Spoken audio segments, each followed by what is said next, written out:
Olá, seja bem-vindo ao canal Rosa Branca de Umbanda Independente. Meu nome é Rogério Carlos Golembieski, sou sacerdote da religião de Umbanda e aqui estou postando uma série de vídeos a respeito da história das religiões afro-brasileiras, do surgimento da Umbanda, com dados e fatos que nos trazem uma reflexão a respeito de tudo o que aconteceu. Antes de começar, eu gostaria de pedir para você colaborar com o nosso canal, se inscrevendo, deixando o seu like e ativando o sininho para receber notificações. Você já ouviu falar do rompe-mato, da entidade rompe-mato? Você sabe o que é um tata?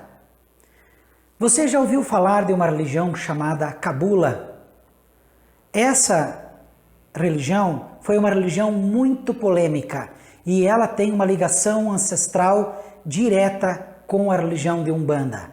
E é isso que eu convido você a me acompanhar para ver nesse vídeo. Quando os caboclos trazem as folhas da Jurema e os pretos velhos trazem a mula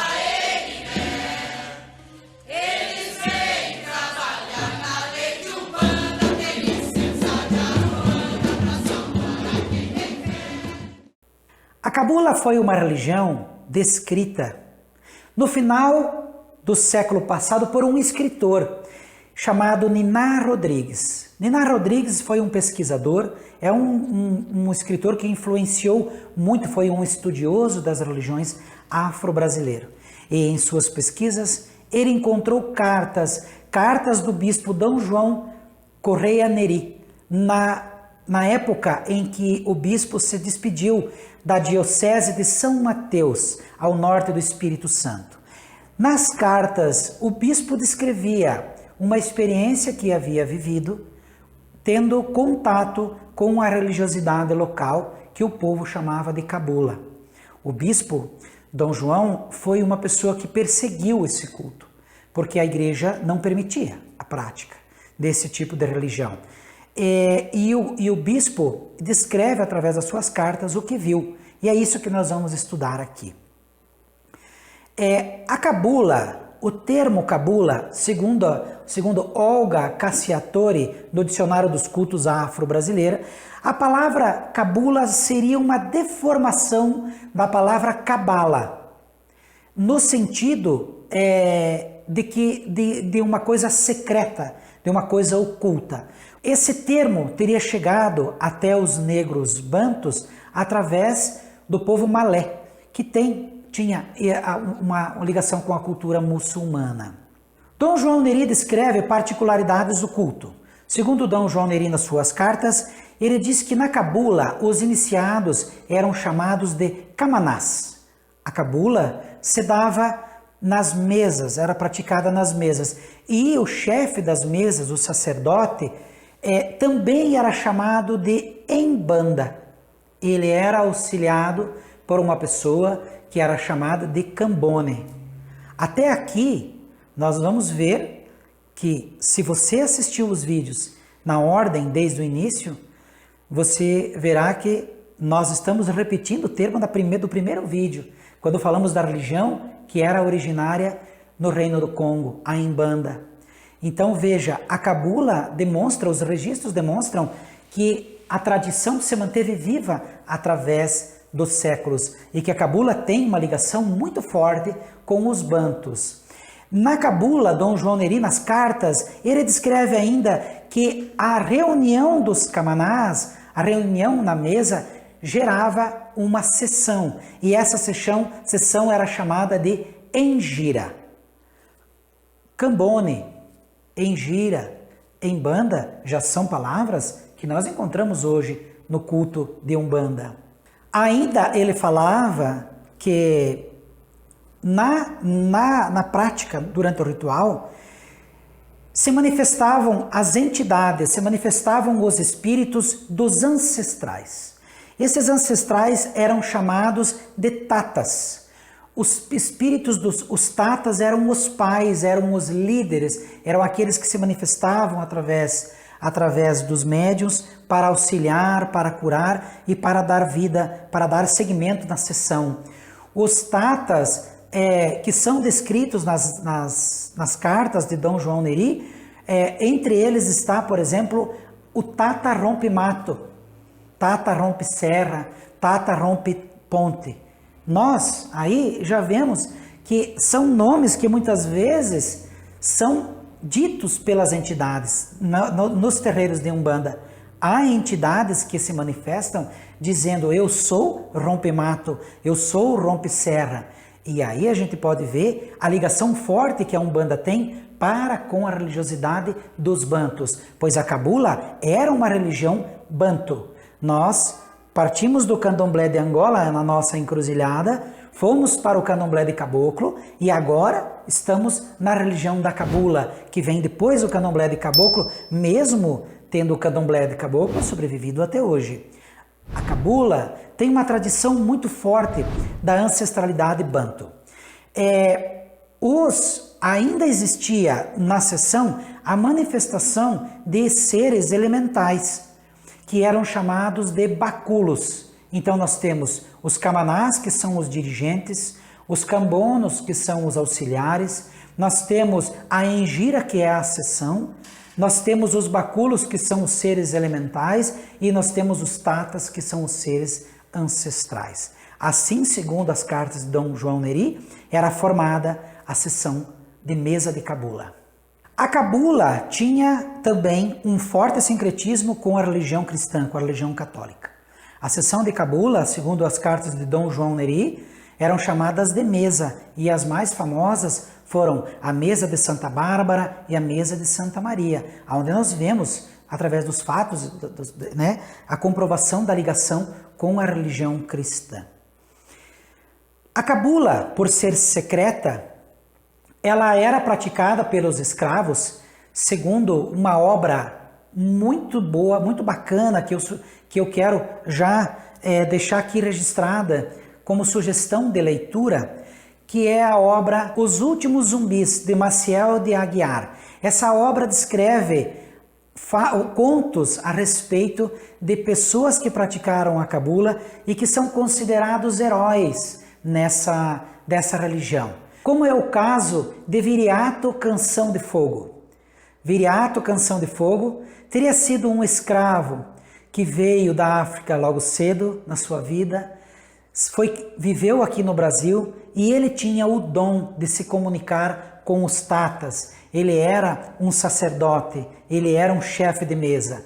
Naquele tempo, os escravos eram muito perseguidos pelos colonizadores e pelas forças armadas do país. Eles chamavam essas tropas de força. Então eles diziam que Viriato Canção de Fogo tinha poderes sobrenaturais e que ele auxiliava qualquer pessoa que nas matas estivesse perdido, fugindo da força, dos militares e fugindo das tropas que perseguiam os escravos e precisasse de ajuda. Quem invocasse Viriato Canção de Fogo, com certeza seria socorrido pelos tatas com quem ele mantinha comunicação. Ele era uma pessoa com poderes, segundo descreve o livro, na narrativa, era uma pessoa com poderes sobrenaturais.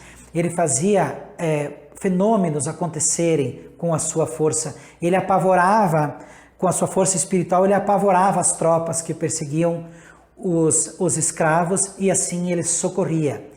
Viriato Canção de Fogo era um líder revolucionário, lutador contra o colonialismo, que defendia os escravos e usava a sua força, a sua magia, o seu conhecimento da cabula para combater aqueles que maltratavam, escravizavam, e até matavam e perseguiam o povo de origem escrava. Viriato Canção de Fogo é narrado nessa obra que eu citei como um grande herói, como alguém que foi muito querido, muito honrado pelo seu povo, dado o seu esforço de defender a sua gente contra as perseguições. Ele teria o poder de invocar os baculos, que seriam os espíritos elementais, aqueles que nunca encarnaram, E também ele teria o poder de incorporar, invocar a presença dos tatas, Tata Rompe Mato, como eu disse, Tata Rompe Serra, por aí afora, e usava essa força para salvar as pessoas. Além de Viriato Canção de Fogo, Nós temos ainda outras figuras que são considerados heróis e que eram praticantes da cabula. Entre eles existe a figura de Preto Bongo.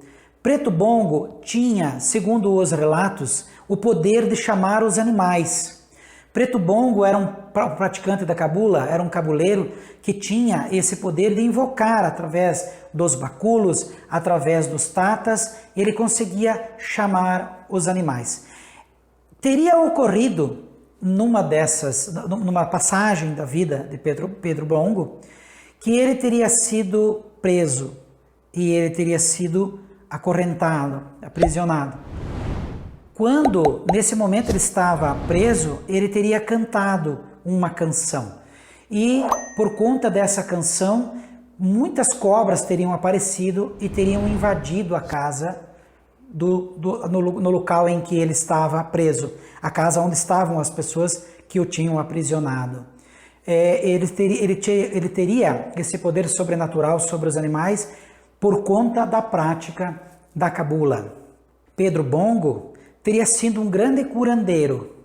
Ele teria, através do seu conhecimento ancestral e religioso, descoberto a função de muitas plantas, de muitas ervas. Ele teria deixado muitas receitas, ele teria colaborado muito com a medicina local, onde ele viveu, no Vale do Cricaré, e ele teria deixado um legado muito grande a respeito, com conhecimento muito diverso, muito amplo, a respeito do uso medicinal de plantas, orações diversas que auxiliaram muito o povo. Pedro Bongo é reconhecido como um herói da cabula até hoje.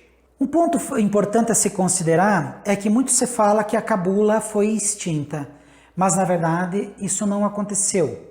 Tanto que hoje já existe até mesmo entidades como www.cabula.org, que são instituições que estão resgatando os valores da cabula. Então a cabula ainda existe, ela não foi extinta e tem muita gente praticando a religião da cabula por aí. A cabula, ela não foi extinta, mas ela acabou por desaparecer. Ela foi praticada durante muito tempo de forma secreta. Ela já era secreta naquele tempo e passou a ser mais secreta ainda porque ela passou a ser proibida. Ela foi praticamente desapareceu por conta da perseguição. Os cabuleiros eram perseguidos e eram assassinados porque se temia muito o poder que eles tinham, poder sobrenatural.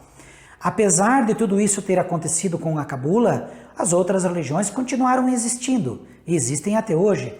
Religiões como Catimbó, culto de Jurema, Pagelança e por aí afora. Mas a cabula teve uma participação muito importante na religiosidade brasileira, porque a cabula contribuiu muito, colaborou muito para o surgimento de uma outra religião. Você sabe que religião é essa? É uma religião genuinamente brasileira. Se você falou Umbanda, você errou, porque essa religião é outra. E é isso que nós veremos no nosso vídeo a seguir. A você que me acompanhou até aqui, nessa jornada de todos esses vídeos, eu espero que você tenha gostado. E desejo a todos o meu fraterno Saravá.